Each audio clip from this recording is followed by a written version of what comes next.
friends, and welcome to Bucket List Homestead. For my new subscribers, my name is Lynn, and today's video is going to be a fun one. At least it is for me. It is my pantry tour for 2023. And I've been working very hard, not only stocking our long-term storage pantry, but we call our store. So if you hear me say our store, this is what I'm referring to, our long-term storage. Not only have I been working hard on stocking it, but I've been working hard on organizing it. It's still not 100% perfect, but it's about 98% there. And I'm pretty proud of how it's looking and how well it's come. So just for a little background, this is what we call our store. We do have a small pantry off of our kitchen that holds like some overflow. A lot of my baking things are in there.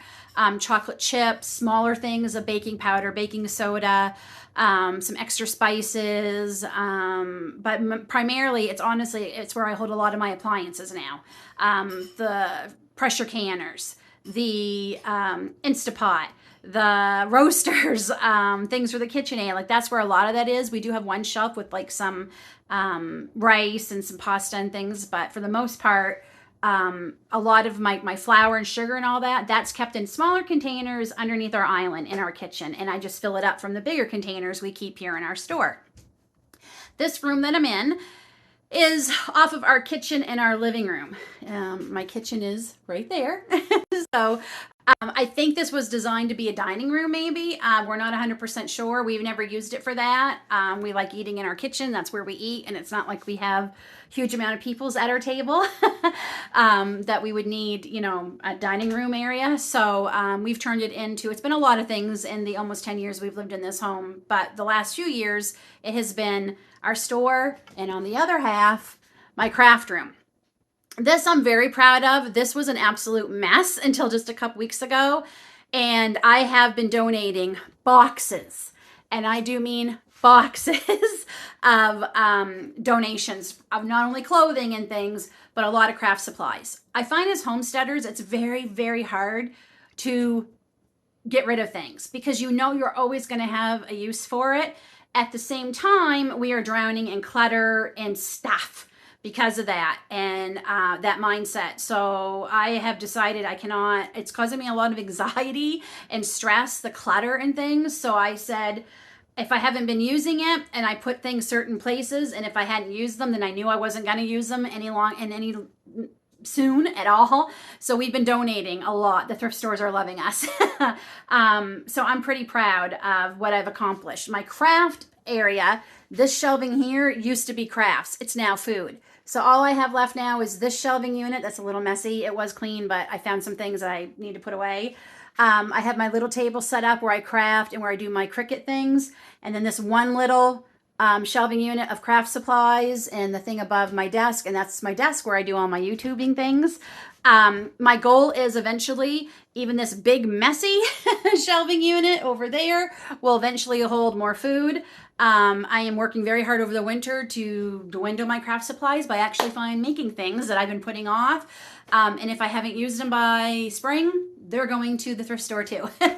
So yeah, I have worked really, really hard, and I'm excited to show you this. So I'm just going to do a couple of things here first. One, we are only a family of 4. So my long-term storage, my store, may not look as large as some other people who have more people in their family that they're putting up for.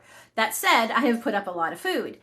Now, I'm going to say probably 75% of what I can and put up is only 8 by 2 people in this house, my husband and myself. Both our children are neurodivergent. That's just a big fancy word for their brains work differently than ours. Maybe our brains work different and theirs are the normal brains. Do we ever think of that? I often say that to the kids.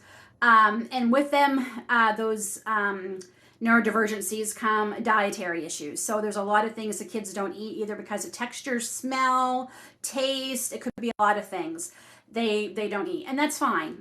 Believe me, I've had a lot of years to get used to that and come to terms with that's just the way their brains work, and we're okay with that. So the first half of my pantry is primarily going to be things that we buy a lot for the kids, or things that I don't grow or make my own, like pasta and things. Second thing, I do know I have a few things double stacked in my pantry of home canned goods.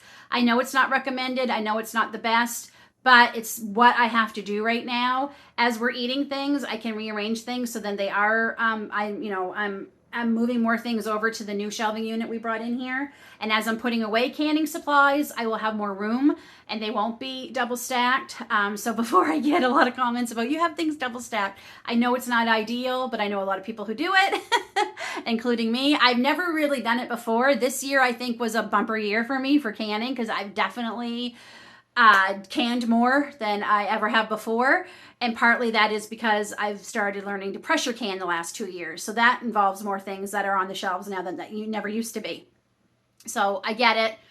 Okay, just don't come at me. I know they're not supposed to be double stacked, but we do the best we can sometimes with what we have for space, and that's what I'm doing right now. It's actually not that many things anymore, so that's pretty good. So I think that's it. So let's get to the tour. So, as I said, the first 2 shelves, for the most part, of our pantries are things that we buy from the store. Now, like up here, my oils and things. Obviously, I'm not growing olives to make olive oil, or what other oils do I have here? I have grapeseed oil, sunflower oil. We have a lot right now because price of oils went through the roof. And I wanted to make sure we had a good supply, and these have a 2-year or more expiration date, so we're good. We're actually good for a while. I also have some apple cider vinegars. I like to keep these on hand, even though I do make my own. These were a great buy. They were $1 a piece and they're organic, and I like to give these to my chickens, baby chicks, and even chickens to help them with their immune systems and things, especially through the winter. So that's up here. I have collagen every morning and my first cup of tea of the morning. I've been doing it for a couple of years now. Notice a huge benefit from doing it. And it goes on sale at Costco. When it does, I make sure to have it. And I like to typically keep anywhere from a 6 to 9 month supply. This right here is over 6 months now. So I won't need collagen for a while. I won't have to worry about it until they have the next big sale sometime next year. And then our daughter is 90% dairy free. She's doesn't necessarily have an allergy, but she definitely has, sorry, I forgot my word. She has a sensitivity to dairy. So she does try to do as much dairy free things as she can. We get her organic sugar-free almond milk at Costco. That's the best price for it, especially organic. So we try to keep a good supply of that. And on our second shelf is my pastas. These are my long keeper tomatoes that I grew this year. And these are tomatoes that if you store them correctly and pick them at the right time, these will store well into spring. My good friend Mary Lynn from Little Homestead on the Beach graciously sent me some seeds for them this year. She is the long keeper queen. And she's got quite a few of us hooked on these. Last year's did not do well. This is amazing. I am so happy with the tray of them I have. I do check on them often to see any that are rotting, and I did have to throw out a couple rotten ones just the other day, but for the most part, they're holding up pretty well. I mean, this one's beautiful. So we'll see how they go. She picked some of hers last year in October and ate her last ones in like April. So I'm really curious to see how these last. So we got a great deal on these. These were $1 at our dollar stores, I think, the other day. So I thought we'd try them, and if we like them, I'm going to go back and get some more. These are primarily for Grace. They're her organic spaghetti that she likes to eat. We get these when we go to the States. The Annie's Organic Bernios. Can't get them here. Big tub of peanut butter. And just, a few odds and ends. Down here is a lot of the canned goods I buy. And I apologize too for the lighting.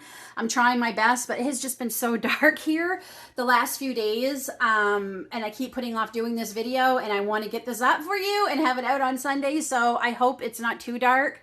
I do have my curtains open, which normally these are closed. These are blackout curtains because light is not great for canned goods. So as soon as I'm done filming, I'll be closing those curtains again. But it's the best I could do with light. Hold on just a second. I just realized one of the lights in the kitchen wasn't on, so that might help. Okay, so this shelf has, I'm going to bring you down here. I said canned goods that I buy. A lot of these, I just want to try the rest. I just want to try them. This is a local company here, Sprague, who does canned goods, and it's organic Quebec style split pea soup. I want to try this, and if I like it, I'm going to copy it.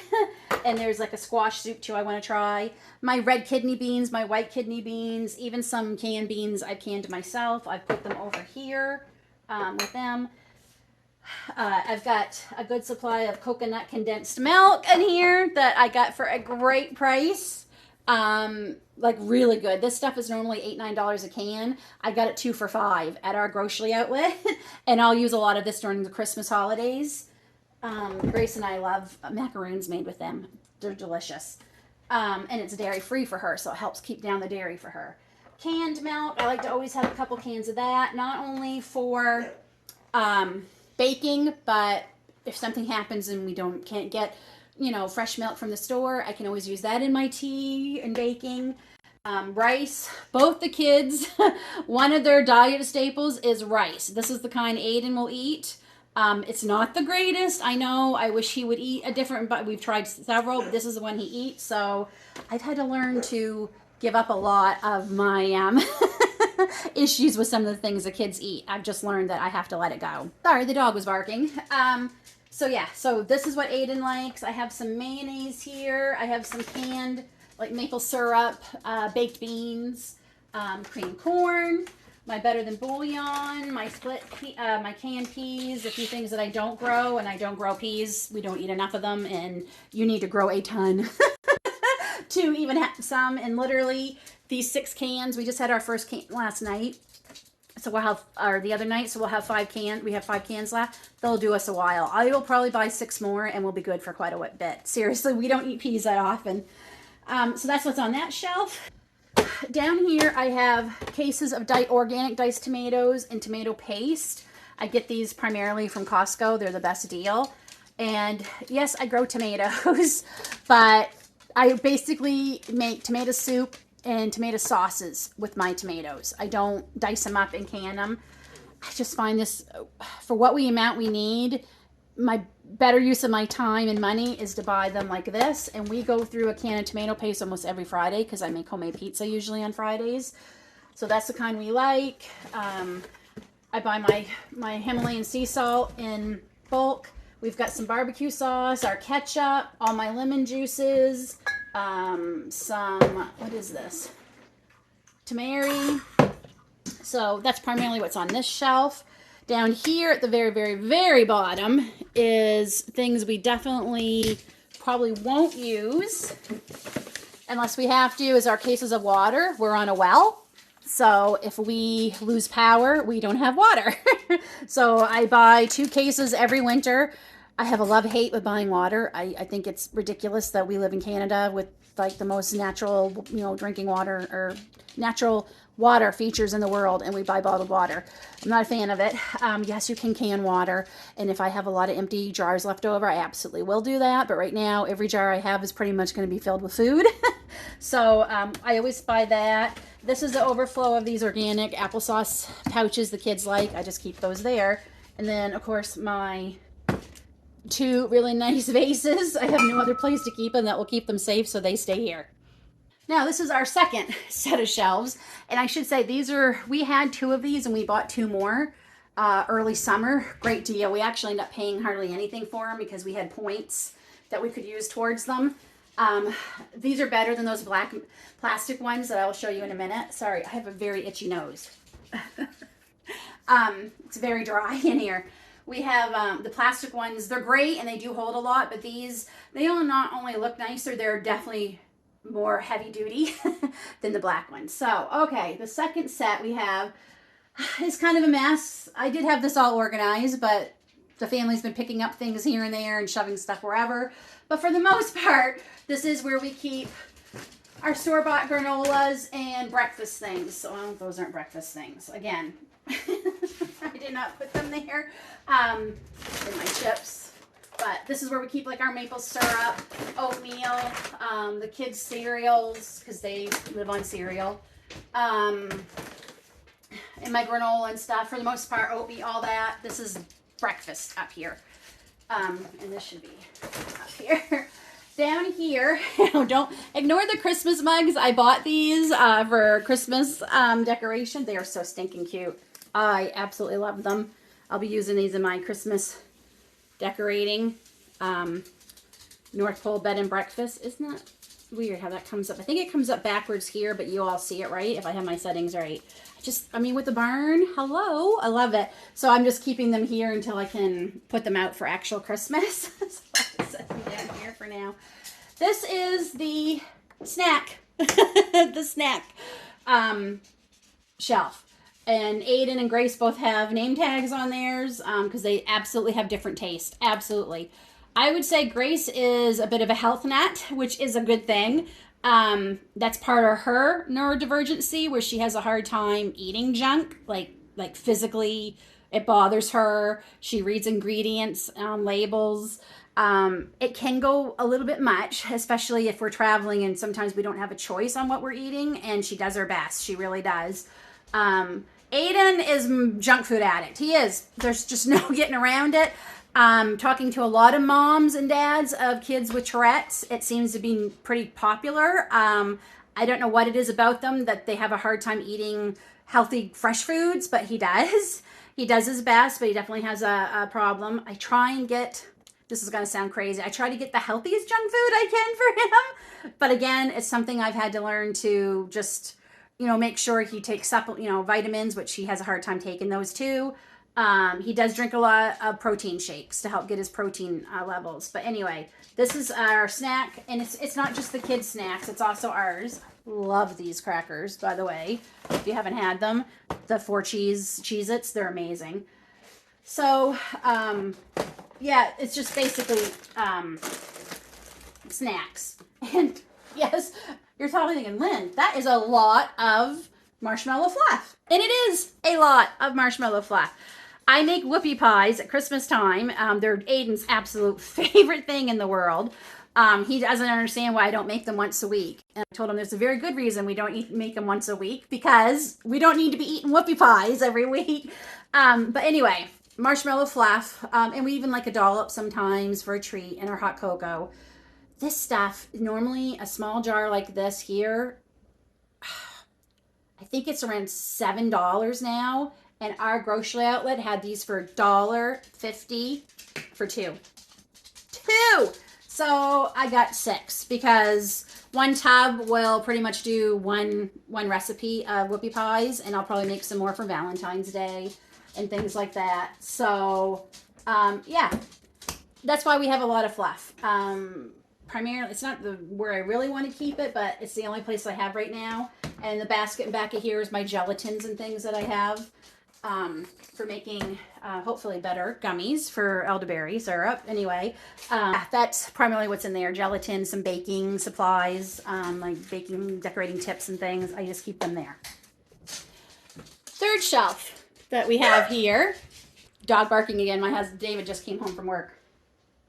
He had off earlier today, which is good because we have a ton of errands to do. Anyway, this shelf is, as you can see, rice. This is the rice that Grace really loves, and we get it for $1 a package at our dollar store right now. And every time we're up there, which is usually once a week, or David will stop in on his way home, or Grace will take her up, we buy at least 10 packets if they have it.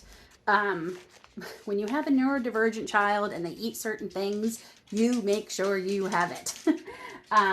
There's nothing been worse than something, especially Aiden likes to eat, and then they stop making it, which has happened a few times, and it was very difficult. It still is, not as bad as when he was younger, but it can be difficult. So, like I said, we get 10 pretty much every time we go, and I have a few more in our other pantry off the kitchen. So, she eats it probably 5 times a week. If she doesn't have it with lunch, she has it with supper.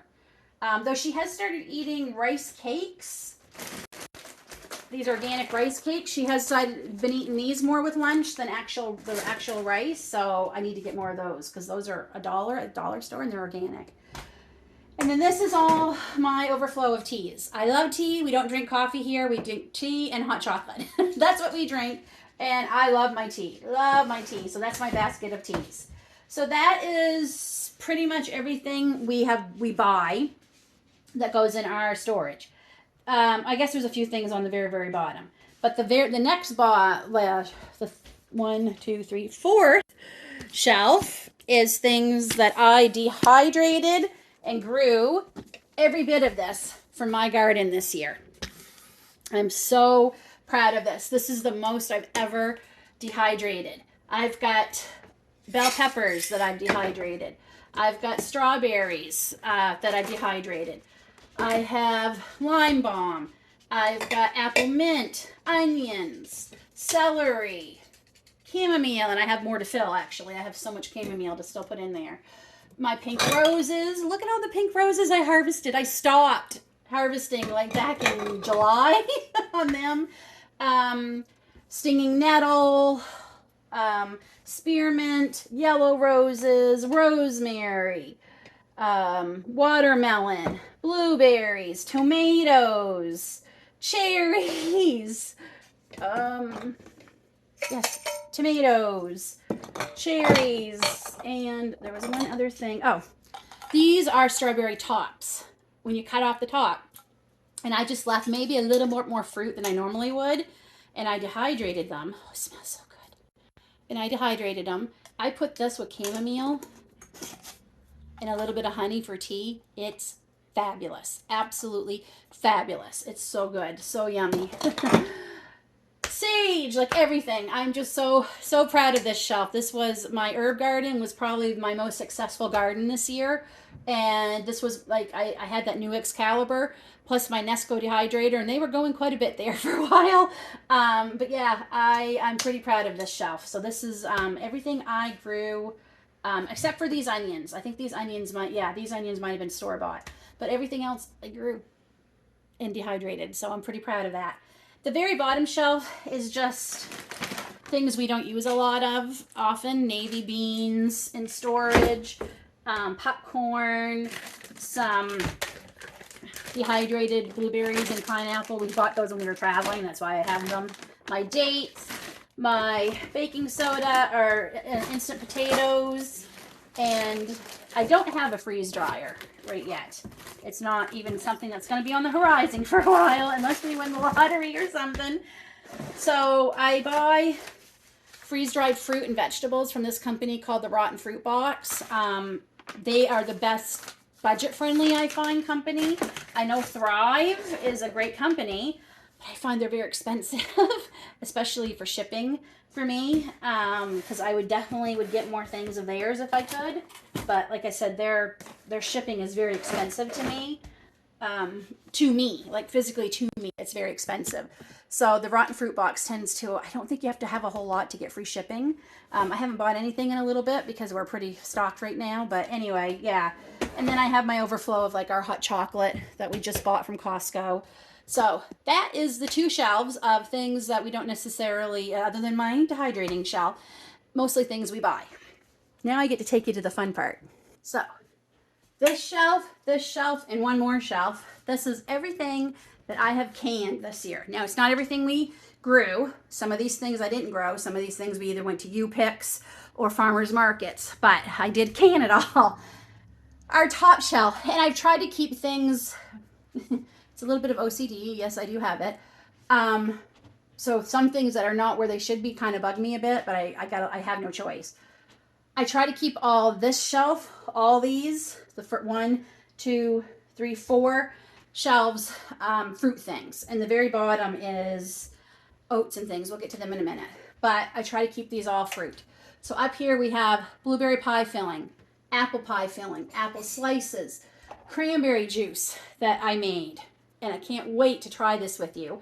We need to let it sit a little longer, and then I'll give you an update of how this turned out. I made this during the Every Bit Counts challenge with cranberries I had still in my freezer from last year, and I added a little bit of honey to sweeten it because the stuff I made before was way too sour. So we're going to try that, but it needs to sit a little longer.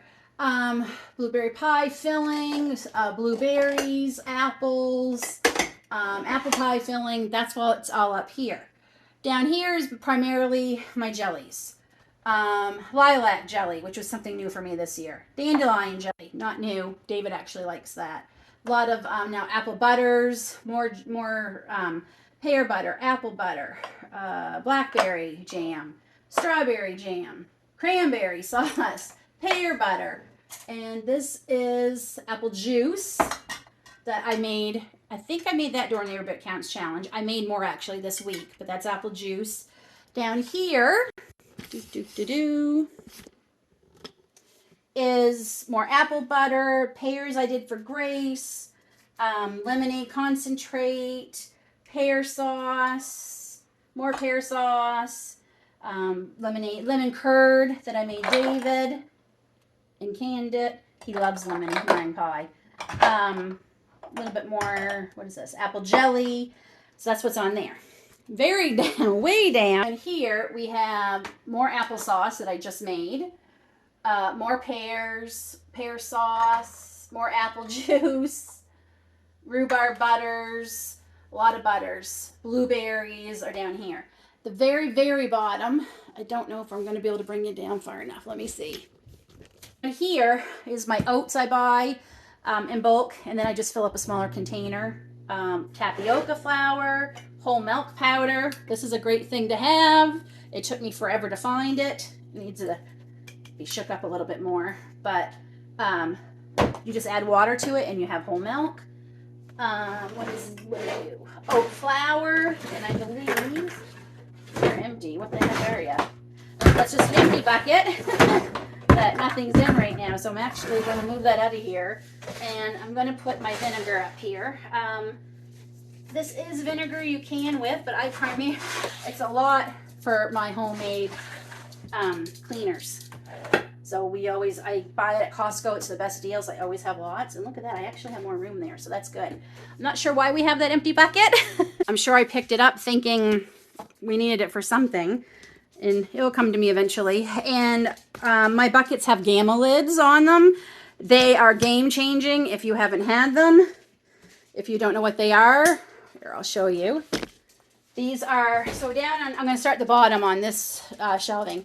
This is my bread flour, organic all-purpose flour, and organic cane sugar. And these are food grade buckets that we buy, and truly game changing. Before with those lids, I had to use a hammer and stuff to get them off and on, and that just wasn't real handy. Now, literally with one hand, I twist and off it comes. And they do have them in different colors. I got green because I think green was the cheapest for some reason. I also like green, so that wasn't too bad. But yeah, so love gamma lids. Okay, we're almost done. Thank you for sticking with me. I knew this was going to be a longer video because there's so much to show you, but this shelf and one more shelf. Up here, so this one I try to keep for mostly vegetables, and it didn't work out this year because there's a lot of apple sauces and apple juices and things and apple butters that have had to come over here.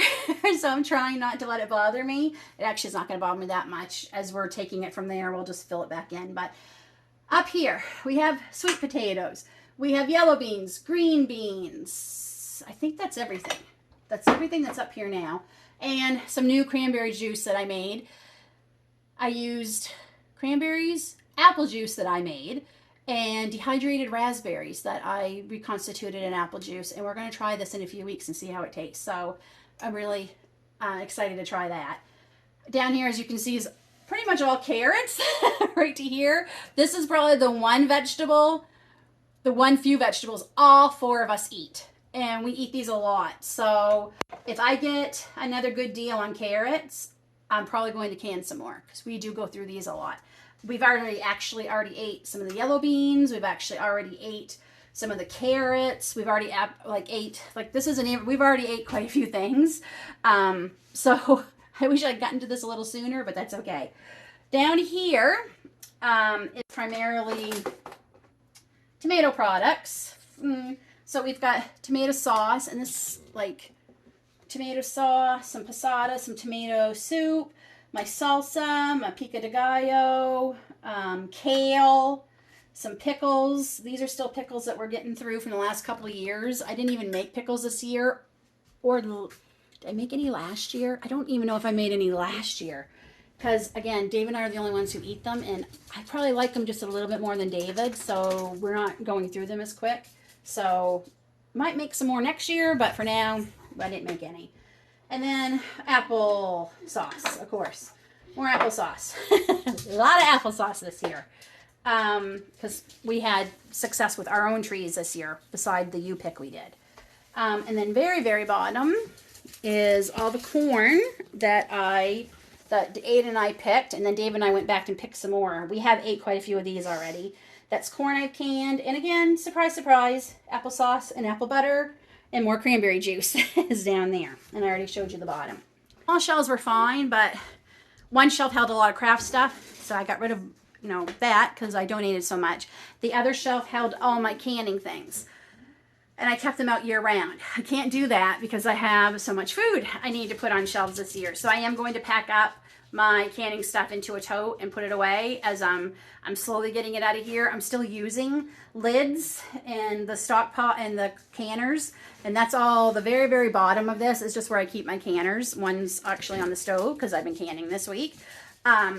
So we'll have a lot more room. So those things that are, a few of the things that are still double stacked, I'll be able to move them over here. Once I know I'm done canning for the most part. I pretty much can year round, but let's face it, I don't need to keep out everything for the little bit of canning I will do through the winter. Up here, I keep my big pot containers I use. These come in handy when you're making big batches of things with apples and stuff. This is actually full of more cranberry sauce and jellies and things. I just put them over here for overflow. These are new. These are bags that I got off of Amazon. I have one for potatoes and one for onions, and they're actually lined inside so things won't go bad and they won't sprout. And then they have like a little zipper here on the pocket. See, you can open up. Boy, they smell oniony. These are all onions I grew. They weren't huge this year, but that actually is to our benefit because I'm the only one who eats onions. The family eats onions. They just don't know they eat onions. Anyway, so I got one of these and one for the potatoes, which I still need to put into the bag. And I'll keep them up here. And then this basket is all my garlic I grew this year. Not all of it. I've dehydrated a lot, and there's some that I keep in a garlic container on the stove or on the counter for quick cooking. But yeah, that's where I keep my garlic, up here. And then this, as you can see, is potatoes, potatoes, potatoes. I canned so many potatoes this year. I still want to try dry canning, and I still probably have, I'm going to say maybe 15 pounds, 10 to 15 pounds of potatoes left out of that big 50-pound bag we got. So we've gotten through a lot, and we've ate some fresh. I'm hoping to do up some baked potatoes and freeze them so we have them quick, and then storing the rest for fresh eating in a bag. So, but I have canned a lot of potatoes and the French fries that we tried. These were some more onions that were left over when we went out to put the garden to bed. And like I said, they're not big, but they're perfect for us. So I'm just letting them cure, and then I'll put them in the bag. And we had a final harvest of the gem corn, which I'm dehydrating and saving all the seeds for next year. And maybe using some for popcorn, because that's primarily why I grew it. So we had another harvest of that. So that was a nice little present surprise when we went out to put the garden to bed. This shelf. Okay, this is the game-changing shelf. This is the life-changing shelf. And I say that with all seriousness. Seriously. This is canned pork, canned soup bases, turkey soup, beef stew, chicken pot pie base. Obviously has no flour in it. You add that afterwards. My chicken broth, my beef broth, and surprise, surprise, more applesauce. I told you we have a lot. Pressure canning became life-changing for us. To have shelf-stable meat on your shelf is something you will never, ever regret. It has been amazing. Not only is it delicious, like this canned pork is so delicious. It makes great pulled pork. I make loaded nachos with it. It's tender. It shreds like a dream. It is so delicious. And I have to do more, and we're getting our half of a pig next week. It's so good. So good. I do need to try chicken and ground beef. That I am trying to do that next. I have done beef. We ate it all. It's all gone. I actually had 4 quarts of that, but we've been using those for loaded nachos or hot beef sandwiches, and it's delicious. The soups, we love soup. Love soup in this house. I eat a lot of soup for lunches in the winter. David takes a lot of soup to work in the winter for lunches. There's nothing like a hot bowl of soup on a cold day. And that has been, I mean, I'm not going to say we never buy soups, because as you see, I did have a couple over there I want to try, but I try not to buy soup anymore. I try to make it. So I need to make some more, but we're doing good. Your own broths, chicken and beef broth, is so good. It's so good. It's great for you. It is so easy, and you're using up the things you normally would throw out. Your bones, your celery tops, your carrot tops, your onion skins, I mean, you know, garlic skins, all these things you normally would just throw away. I keep them in a Ziploc bag in my freezer till it's time to make another big batch. You cook it up to 3 days, you pressure can it, it's on your shelf, it's good to go. It's great for so many things. So when I say life-changing, I'm not kidding. And I was scared for years. I have been water bath canning for I guess decades. It sounds funny saying that, but I've been pressure can or water bath canning for well over 20 years. I was doing this long before Grace came along, and she's 20 this weekend. So I've been doing it for years. And I was so scared to do pressure canning for years.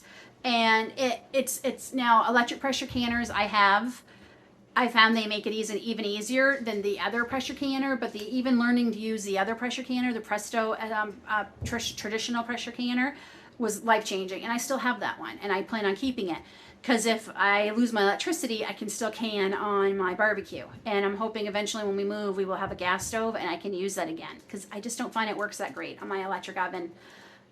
Flat top. It's very difficult to get the sweet spot for your jiggler.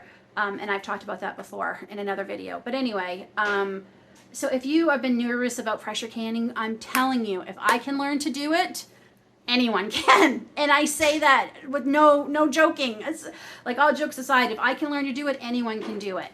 It's very simple. There's so many videos out there. I've got videos on pressure canning. There's so many people, you know, with even more experience have got videos on pressure canning. My videos are more from first time I'm doing it, let's see how it goes kind of thing. So, but it's life-changing if you can get shelf-stable meat on your shelf, because if the power goes out, we lose a lot of that meat in our freezer. We do have a generator, but what if we're not home? We're away or something, and the power goes out. There's nowhere to hook up the generator, because ours is not automatically hooked to our house to kick on.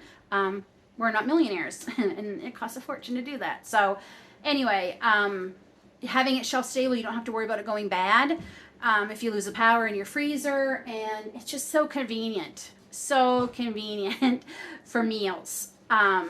It cuts down your time like nothing. Like, I can have loaded nachos or hot roast beef sandwiches or pulled pork sandwiches. I can have them on the table and done in like a half hour, if that. So it's great. And then down at the last bottom, I still have some of my canning lids out. And this is more apple juice, some new, what is that? Oh, the caramel apple pie jam that I made, which you have already have seen that video. You have to make it. It's delicious. I have that here. Some more lemon curd, so just some kind of like spillover from what I didn't have room for over there. And once the canners and this is gone, I'll have more room for food, because I am not done canning, folks. I still have my squash to do, and like I said, I'm going to try and get some more shelf-stable meat on the thing, but I am winding down. I'm trying to say I'm done November 1st, so I can definitely put all my canning stuff away, and I can get out my Christmas decorations, because I am ready to decorate for Christmas. And that is the pantry tour. I have 502 jars. That is pretty amazing. I think that's probably the best I've done, because I said I'm not done. I think by the time I am done canning the season, I'll probably going to be close to the 600 mark. And that, like I said, that does not count the things in the freezer. So I think we are good. We are good for my plan to try and not go to the grocery store, except for milk. I'm even going to try and make my own yogurt and maybe cheese, because we all love cheese, and I probably do not have enough cheese put in the freezer. I know I don't have enough. So that's something we might have to pick up. But if that's all we're buying for January, February, and possibly March, we'll see. I think we're doing pretty well. So all this hard work was definitely worth it. I hope you stuck with me because I know this is a little bit longer video and it was a lot. And if you have any questions, please put them down in the comment section below and I'll do my best to answer any. I'm pretty proud of this. It's a lot of hard work and I am burnt out a bit, I will admit it, from homesteading this year. It's honestly probably the first year I can say I've felt it because a lot happened this year on the homestead. So I'm definitely going to enjoy my, I laugh because we call it downtime, but you're just busy in different ways. But there's certainly a lot more down days where you're just cuddling under a blanket, sipping some hot tea, and watching a great show on YouTube while I crochet. That's my winter plan. So please give me a thumbs up if you like this video, and if you haven't already subscribed, hit that subscribe button. And if the spirit moves you to help my channel grow, the easiest way is for you to share it on your social media with your friends and family. I appreciate it more than I can ever tell you. I really do. Until then, take care, God bless, and we'll see you all soon.